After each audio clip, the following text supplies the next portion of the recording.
Greetings, Judah. DFG here, Gideon's Flight. Hey guys, let me share something with you real fast, and I'm going to be right out of your way. I'm going to read something to you here. Or better yet, let me share, and then I'll read something to you. Well, I'm sure you're hearing now that there's a new mandate coming out, and it's about covering. And not only is it about covering, but it's saying, you know what, let's double down. Let's double down on the covering.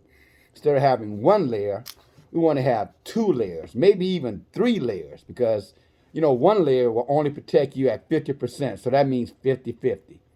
Sort of if you ask someone, hey, you think we're going to be able to, I don't know, make the movie this evening? They say, well, it's a 50-50 chance. I think you know what they're saying. Well, maybe yes, maybe no. So in other words, it could happen, but as much as it could happen, it's possibility that it will not happen. Well, we're being told now that the one layer covering is 50-50, 50%. But two layers will get you to 75%. And then three layers will get you to 90%. When we were all told in the beginning that one layer would be enough. And then they say, well, the shield don't work. Your bandanas are not going to be allowed. If you want to travel on public transportation, federal transportation, you're going to have to, double up or triple up real soon. Now, if you think about it, how do you treat a respiratory illness? Excuse my language. You got any kids? Put them on the side by fucking up your respiratory system.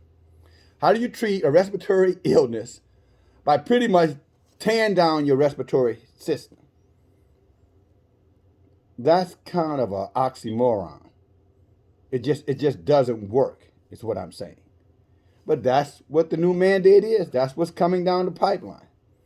It's almost an intention to do everything that's possible to destroy your respiratory system so you can be declared a victim of a respiratory disease. Now, honestly, Judah, at some point, you're going to have to wake up. At some point, what they call common sense, although I know common sense is not common, but at some point, common sense is going to have to kick in, and you're going to have to ask yourself, well, wait a minute, how did this work? So if I want to fight cancer, all I have to do is keep on smoking cigarettes. If I want to fight lung cancer, if I just keep smoking cigarettes, matter of fact, let me get cigarettes without a filter and smoke those cigarettes, because after all, that'll really increase my chances of not getting lung cancer. Now, if someone was to say that to you, you would look at them as an enemy, as someone with some diabolical intention to harm you. So at this point, without saying beyond any more than I said, you're going to have to connect your own dots. But the book gives us instructions on how to ward off these kind of evils. It really does. I mean, our book is full of, wisdom and insight on how to ward off evil. But, most of us refuse to pick up the book. We much rather sit down and watch, the ball game or the movie or the soap opera or the comedy special, or the BET Awards, the NAACP Awards, some foolishness that all it does is corrupt the flesh. But you know how Judah can be, right, guys? You know how Judah can be. If it ain't food and entertainment, they're not really interested in it. But those of you who are full of the Rahuk, those of you who want to be delivered, those of you who do not want to be corrupted, those of you who do not want to be condemned in your flesh and in your spirit, those of you who are in the way, those of you who are awake, now you are an exceptional group, because you're going to ask those difficult questions.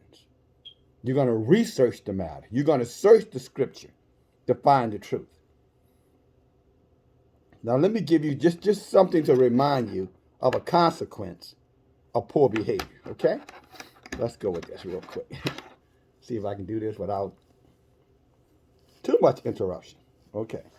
Galatians chapter 6, verse 7, my brothers and my sisters.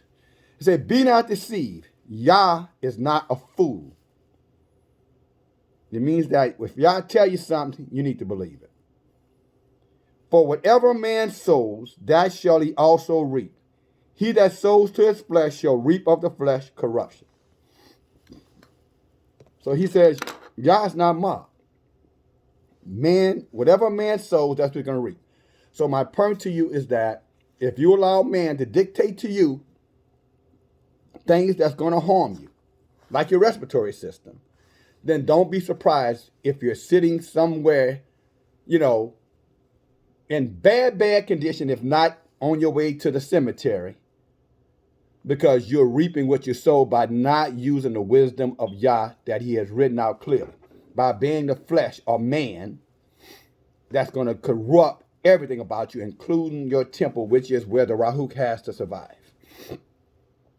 I mean, the last thing I'll say about, respiratory diseases in times past, when somebody had a bad respiratory disease and they had the money, you know what they would do to these people? They would send them out to places like Arizona where there's fresh air, sunshine, so they could breathe. That's what they would do. They would get them out of the inner cities and say, we're going to send you out, in these places where the air is fresh and you can breathe, and that'll heal your respiratory system.